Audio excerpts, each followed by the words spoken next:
국제시장 보셨습니까? 네. 보셨습니까? 네. 네, 봤습니다. 아, 다 보셨습니까? 세 분도 많이 우셨어요? 지난번 똑같은 질문을 하셨는데 많이 울었습니다. 우리 박근혜 대통령도 많이 우신 것 같습니다. 우리 박근혜 대통령께서 진작 가실 줄 알았는데 꽤 늦게 가신 것 같은데요, 영화 보러. 네, 원래 좀 더 일찍 가실 계획이었다고 그래요. 검토를 했었는데 이게 이제 매월 문화가 있는 날 그래가지고 매월 문화 행사를 하게 돼 있지 않습니까? 그래서 좀 그런 좀 어떤 기회가 좀 일찍 있을 수 있었는데 중간에 갑자기 그 보수 뭐 진보 논란이 좀 있었어요. 뭐 어떤 분이 이제 뭐 이념 영화 아니냐, 토 나온다 이런 논란이 있으니까 그걸 좀 나중에 검토하자 하다가 이제 1,000만 관객이 가서 이제 검증이 됐죠. 이게 뭐 보수 뭐 진보 이런 논쟁이 아니고 정말 통합과 화합에 그리고 과거 우리 산업화 시대의 어떤 그런 노력과 결실이 있는 그런 영화다 해서 이번에 가게 됐다고 들었습니다. 알겠습니다. 박근혜 대통령께서 국제시장 관람한 것에 담겨 있는 메시지를 저희가 몇 가지 확인을 좀 해봤습니다. 결국 본인 입장에서는 아버지가 아닐까요? 박정희 대통령에 대한 게 그러니까 아닐까요? 지금 이제 아버지 이만하면 잘 살았죠인데, 그러니까 대통령 입장에서는 아버지 이만하면 대통령 잘했죠라고 돼야 되는데 요즘 상황이 녹록치가 않죠, 사실은. 예. 녹록치가 않는데 지금 지지도를 보면 뭐 여론조사 전문가들이 그러니까 박정희 대통령을 통해서 박근혜 대통령을 찍었다는 그분들만 지지하고 있다. 뭐 이런 얘기까지 있습니다. 예. 지지도 워낙 하락이 있기 때문에. 그렇기 때문에 뭐 아버지만 하면 잘 살았죠는 산업화 세대의 얘기이기도 하지만 대통령 입장에서 좀 이입해보면 요즘 착잡한 심정일 수도 있겠다. 전직 대통령 아버지보다는 지금 현재 너무 국민적 비판이 많기 때문에 오히려 저는 그런 생각을 좀 해봤습니다. 이 내용은 이제 영화에 나오는 대사인데 그렇죠. 근데 이만하면 잘 살았죠는 제가 보기에는 대통령의 역할보다는 어머니 아버지 다 돌아가시고 그동안의 험난한 세월을 살아왔던 그 소외가 아닐까 싶기도 한데요. 어떻습니까? 뭐 개인적으로 보면 그럴 것 같습니다. 왜냐하면은 우리가 이제 저 영화를 보면서 감동하고 펑펑 눈물을 흘리게 된 것이 다들 본인의 아버지를 떠올렸기 때문에 그런 상황이 많이 벌어졌거든요. 근데 이 박근혜 대통령도 아마 그 산업화 시대를 이끌었던 박정희 대통령 어떤 본인의 아버지가 많은 아버지들을 대표하는 한 아버지라고 생각하고 그 아버지에 대한 추억, 그다음에 그 또 흉탄에 돌아가셨죠. 그런 것들 그 이후에 본인이 겪어야 될 그 어떤 절망이라든지 고난 그런 것들이 다 아마 투영돼서 저렇게 아버지만 하면 잘 살았죠라는 그런 어떤 감정 섞인 말씀에 많이 펑펑 울었던 것 같습니다. 최근 뭐 아버지 신드롬이라고 할 만큼 아버지가 안 계셨던 것도 아니고 저희 아버지 세대들이 고생하셨던 것을 그동안 몰랐던 것도 아니고 최근에 갑자기 아버지라는 키워드가 부각된 이유는 어떻게 보십니까? 사실은 뭐랄까, 이제 그 산업화 세대와 민주화를 우리가 동시에 하는 나라 아닙니까? 그러니까 사실은 그런 것들에 대해서 우리가 우리 윗세대가 이루었던 산업화와 민주화에 대해서 사실은 평가가 박했습니다. 산업화를 높이 치는 사람들은 민주화에 대해서 굉장히 폄하하는 경향들이 있었고, 민주화를 높이 치는 세대들은 산업화에 대해서 이제 굉장히 폄하하는 세력들이 있었는데, 그게 이제 몇 번의 정권 교체를 거치고 산업화 세력, 민주화 세력 모두 다 집권한 이후에 이제는 우리가 우리 과거를 제대로 바라보자는 어떤 흐름들이 사회에 생긴 것 같고, 그러다 보니 과거를 되돌아보면서 우리를 이렇게까지 이끌어주신 아버지 세대에 대한 어떤 경외감이라는 할까요? 그런 것들이 사회 전반에서 원래 퍼져간 게 아닌가. 굉장히 저는 바람직한 현상으로 보고 있어요. 우리 소장님도 아버지의 입장이신데 혹시 이게 우리나라 대한민국의 중년 남성들, 아버지가 되신 분들의 요즘 삶 자체가 너무 팍팍하기 때문에 그런 측면은 그러면 있죠. 지금 제 동기들만 해도 이제 회사에서 거의 다 쫓겨나야 되는 것이고, 그 다음에 김태현 변호사 말씀하셨듯이 우리가 압축 성장이라고 그럽니다. 그러니까 서양 사회 선진국은 몇백 년 걸려서 이룩되는 것을 몇십 년 만에 압축해서 한다는 얘기는 그 압축만큼의 고생들이 있는 거 아닙니까? 네. 한 서너 세대에 걸쳐서 산업화가 이루어졌다면 고생이 덜하겠죠. 근데 서구 사회가 100년, 200년에 걸친 것들을 우리는 불과 20, 30년 만에 다 만들어내자니 그 고생이 오죽 심했겠습니까? 그 다음에 저희들 성장기의 아버지의 모습들이니까 그걸 다시 한번 낡은 필름을 통해서 보니까 눈물이 나겠죠. 예. 아버지의 얼굴을 보셨습니까? 그 영화 속에서? 예, 그럼요. 돌아가신 아버지 생각도 많이 났고요. 예. 그다음에 제가 주변에 파도 간호사로 그 독일에 가셔서 일하시다가 이제 독일 분들과 결혼해서 다시 우리나라에, 그러니까 처가 나라에 와서 사시는 독일 분들을 몇 분 아는데, 예. 예, 그분들이 그 한국에서 오신 분들 그때 정말 고생 많았다. 뭐 그러면서 이제 같은 푸른 눈의 외국인임에도 불구하고 우리 한국 사람들의 어떤 그런 아픔이나 이런 것들을 같이 이해해 주는데 그 어떤 저도 감동을 많이 받은 적이 있었거든요. 알겠습니다. 두 번째 내용이 바로 그 내용입니다. 파독 광부, 독일에 파견했던 광부, 간호사, 이산가족, 이 초청 대상이 갖고 있는 메시지도 쉽게 해석이 될 것 같은데요. 그렇죠. 이제 경제 개발을 해야 되는데 그 우리가 채빈국이었는데 이제 돈을 빌려줄 데가 없었죠. 미국마저도 거절을 했습니다. 그러니까 이제 광부 간호사를 인력으로 파견하는데 이분들이 대부분 고급 인력이에요, 사실은. 지금 나오는 게 유경수 여사가 네. 독일 가서 우는 장면인데 그러니까 박근혜 대통령이 저 장면을 떠올리면서 불렀을까요? 같이 초청을 했을까요? 어떻습니까? 뭐 그렇죠. 그러니까 이거 우리 봐의 산업화의 상징 같은 것이고 이분들이 노동력을 담보로 이제 차관을 도입해서 이제 경제 개발의 시동을 거는 거니까 어쨌든 뭐 이분들도 고생을 많이 했고 또 한국 산업화의 하나의 이제 그 시작한다라는 그 이른바 종잣돈 예. 여기서 나오는 거니까 굉장히 의미가 크다고 봐야 되는 거죠.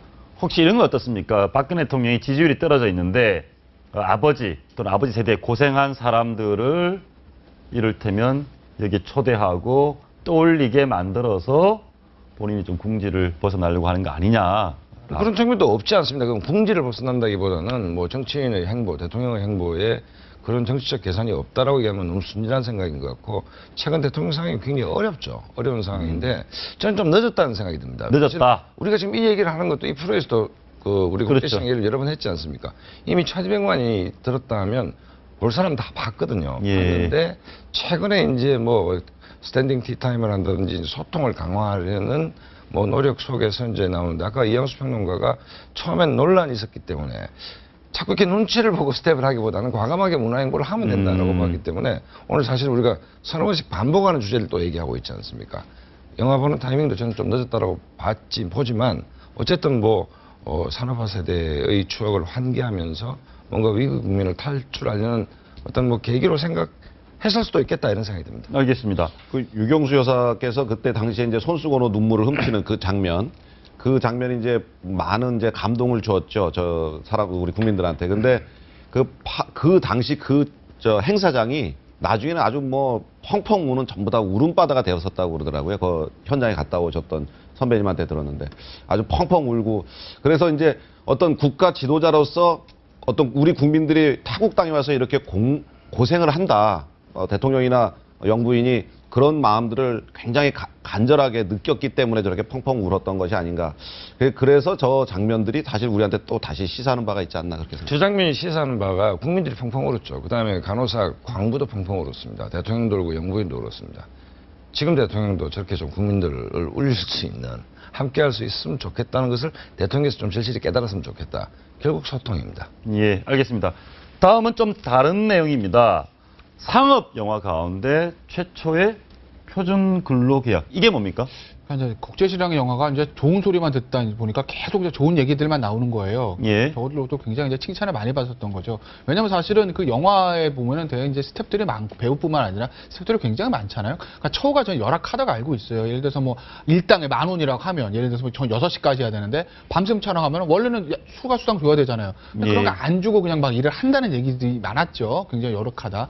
근데 이게 상업영화 최초로 국제시장에 표준 근로계약서를 작성을 해서 추가 수당까지도 다 챙겨주고 예를 들어서 하루에 몇 시간 하고 그랬는데 시간이 넘었다. 밤새 촬영했다. 그럼 수당도 다 챙겨주고 휴일 보장하고 이렇게 철저하게 관리를 했다고 해요. 그럼 예. 사실은 이렇게 되면 제작사로서는 사실은 굉장히 막대한 손해가 있을 수밖에 없거든요. 근데 감독이나 제작사가 이렇게 해서 우리 영화판에도 이런 어떤 표준 근로계약을 도입을 해가지고 이 스태프들의 어떤 인권과 복지에 신경 써야 된다. 그렇게 해서 손해를 감수하고서는 표준 근로계약 그 제도를 제대로 도입했다고 하니 지금 국제시장에 1,000만 관객 넘어서 돈 벌고 이렇게 해서 좋은 소리 듣고 대통령한테도 뭐 칭찬도 듣고 이래저래 뭐 국제시장 그 팀에는 좋은 일만 계속 생기는 것 같습니다. 뭐 그게 지켜질지는 다른 영화에서 지켜질지는 네. 뭐 지켜보게 되겠습니다.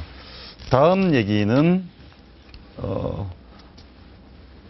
박근혜 대통령이 국제시장 볼 때 안철수 세민연 의원은 개훈방 이게 개를 훔치는 예, 그 완벽한 방법인데 이 영화는 어떤 영화입니까? 그건 사실은 좀 그 개봉관을 발을 많이 잡지 못했죠. 김혜자 씨가 이제 주인공으로 나왔던 영화인데 아마 제가 알기로는 이게 사실은 우리 뭐 영화의 배급사에 그런 문제들이 있지 않습니까? 뭐 CJ는 CGV에서 대부분 다 하고 뭐 롯데 엔터테인먼트는 롯데 시네마에서 개봉을 하고 제작자랑 어떤 배급사가 거기 연결이 돼 있으니까 다른 소규모 제작사에서 그 만든 영화들은 개봉관을 잡지 못해가지고 개봉을 못한 얘들이 많다고 하거든요. 아마 이 영화도 그런 영화일 겁니다. 그래서 개봉관을 못 잡았는데 영화가 굉장히 좋고 김혜자 씨도 나오고 좋은 영화인데도 불구하고 소규모 제작사에서 만들었기 때문에 대형 배급사 위주의 지금 영화 시장 구조에서는 개봉관을 잡을 수 없다. 그래서 인터넷을 중심으로 해가지고 몇몇 이제 그 다른 어떤 분들이 그 이 좋은 영화를 봐야 된다라고 해서 뭐 극장을 통째로 빌려서 무료 관람하고 이런 행사들이 좀 있었거든요. 그래서 아마 안철수 의원도 그런 측면에서 뭐 저 영화를 관람한 게 아닌가 뭐 그렇게 보고 있어요. 아니 근데 영화를 다음 날 볼 수도 있고 전날 볼 수도 있는데 굳이 박근혜 대통령이 보시는 날 맞춰서 본 거는 이제 그거는 이제 조금 좀 아주 우연의 일치인 것 같아요. 우연의 일치다. 예, 왜냐하면 이게 상영관이 어떤 극장이 아니었고 안철수 그 의원이 가서 본 데가 이제 국회입니다. 국회 그 대회의실에서 상영관에서 이제 그 국회에서 가끔 이제 뭐 괜찮은 영화들이라든가 뭐 어떤 소규모 그 어떤 자본으로 들어간 영화 같은 것들을 이제 국회에서 상영해서 틀어주는 경우가 있거든요. 국회 가족이나 국회 직원들 뭐 이런 사람들 가서 볼 수 있는 건데 거기에 가는 거기 때문에 이제 요날 하루만 되는 거죠. 아, 하루만. 예, 그렇기 때문에 뭐 다른 극장에 간 게 아니고 거기를 간 거기 때문에 그렇게 좀 우연의 일치였지 않았나 이제 그렇게. 알겠습니다. 그 관련해서 하나 더 물어보겠습니다. 안 의원이 최근에 보면 은근히 좀 과거에 이렇게 유한 이미지를 벗어나서 대통령이나 정권에 대해서 각을 좀 세우려는 시도들이 좀 많이 보입니다. 뭐 이제 세게 나가겠다 뭐 안 의원이 얘기를 하니까 과거의 실패를 반면교사를 삼아서 좀 권력 의지가 약한 거 아니냐. 예. 안철수는 왜 철수했느냐. 뭐 문재인한테 양보했냐. 뭐 이런 얘기가 나오기 때문에 최근 올간지 보면 앞으로는 세게 하겠다. 세게는 꼭 현 정부뿐만 아니라 당내에서도 세게 하게 각을 잡겠다라는 얘기니까 좀 더 지켜보죠. 그러니까 안철수 의원이 대통령하고 각을 좀 잡고 보다 좀 강성 이미지를 보이는 게 현 정치권 내에서 어떤 본인의 의도한 바가 관철되고 호응을 얻을 것 같습니까? 어떻습니까? 그거보다는 이제 가까이 있던 분들이 다 떨어져 나갔지 않습니까? 그렇습니까? 권력 의지가 약하다라고 판단을 한 것이고 함께 했던 사람이 다 떨어져 나가니까 이제 다시 그 사람들을 접촉한다는 얘기인데 본인이 이제 직업 정치인으로서 좀 더 강력한 권력 의지를 갖겠다라는 그 어떤 그 의지의 표현 뭐 이걸 여러 군데서 하고 있다 이래 봐야 될 것 같습니다. 안 의원은 직업 정치인으로서 권력 의지를 더 가져야 됩니까? 가져야죠. 예. 권력 의지라는 것이 직업 정치인에서 가장 알파요 오메가 아닙니까? 그 의지가 없으면 정치해야 될 이유가 없는 것이죠. 알겠습니다. 예. 사실 그 안철수 의원이 권력 의지가 너무 없어서 주변에 어떤 세력이 형성되지 않는 경우가 많았던 것 같아요. 그동안 여러 가지 시점에 있어서 보면. 그래서 안철수 의원이 뭐 이번에 이제 대통령한테 각을 세우는 얘기도 했죠. 창조 경제라고 하는 건 이렇게 하는 거야. 뭐 이런 얘기도 하고 뭐 이제 그런 좀 강성 이미지로 좀 변신을 시도하는 것 같은데 그런 어떤 그 권력 의지를 보여준다는 것은 정치인으로서 저 사람이 권력을 의지가 있구나. 여러 세력이 형성되고 그러다 보면 또 성장하고 하는 거기 때문에 좋은 신호라고 봅니다. 알겠습니다. 마지막 하나 보겠습니다. 어쨌거나 저희가 지금 박근혜 대통령이 국회시장 영화를 본 것에 담겨 있는 의미들을 한번 보는데요. 문화소통을 했습니다. 이게 대통령 이런 행보가 지지율 변화에 영향을 줍니까? 지금 뭐 이완구 카드를 꺼내들었음에도 불구하고 소폭 하락했죠. 그래서 20%대를 기록했고 29%인데 예. 이 영화 보시고 나서 저녁 때 또 30%가 됐습니다. 이 영화를 봐서 예, 뭐 그렇게 됐는지는 모르겠습니다만. 오차범위 내의 문제인데 어쨌든 본질적으로 지금 굉장히 대통령이 좀 위기에, 그러니까 심각한 위기에 있다. 그다음에 뭐 오늘 뉴스 보면 건보료 문제를 전면 백지화시켰지 않습니까? 그렇습니다. 그렇다고 본다면 대통령도 아마 속에 탈 게 몇 가지 개혁을 해야 되는데 개혁의 동력을 상실하고 있는 상태죠. 그런데 지금 현재 약간 좀 늦었다라고 보는 것이 이런 형태의 문화적 행보를 통해서 새로운 모멘텀을 갖기는 힘들다. 근본적으로 국민들이 질문하고 있는 문제에 답을 하지 않는 이상은 새로운 동력을 확보하기는 좀 힘들다고 봅니다. 알겠습니다. 그 관련해서 하나만 더 물어보겠습니다. 지금 국민 눈치 봐가지고 근보료 개혁을 포기했습니다. 네. 그러면 보수 쪽 자기 지지층 입장에서 더 욕먹는 거 아닙니까? 30%대가 무너졌다는 것은 그러니까 거의 대부분이 등을 돌렸다고 봐야 되기 때문에 뭐 지지층뿐만 아니라 뭐 지금 그러니까 국정을 운영하는 입장에서는 정말 더 이상 큰 위기는 있을 수가 없죠. 역대 최저입니다, 지금. 예. 지금 이제 29.7%까지 20%대까지 내려갔다가 이제 어제 다시 소폭 상승을 했죠. 1.8% 올라가지고 31.5%가 됐습니다. 근데 이것은 지금 그냥 오른 건 아니고 제가 보기에는 이게 어떤 추세를 가지고 쭉 떨어지던 것이 오른다는 거, 반등한다는 것은 상당히 굉장히 어려운 일인데 그게 이제 지난주에 계속되었던 대통령의 소통 행보에 영향이 있지 않나 싶어요. 예. 뭐 수석 회의 내용을 갖다가 뭐 풀 한다든지 그다음에 뭐 티타임을 한다든지 예. 뭐 이렇게 문화 영화 관람이라든가 이런 걸 한다든지 다양한 지금 대통령이 바뀌었다는 얘기가 곳곳에서 나오고 있습니다. 소통을 열심히 하겠다. 그동안 뭐 불통문란 잠재워서 예. 그것이 어떤 뭐 지지도 견인의 어떤 단초가 되지 않았을까 그렇게 생각합니다. 알겠습니다.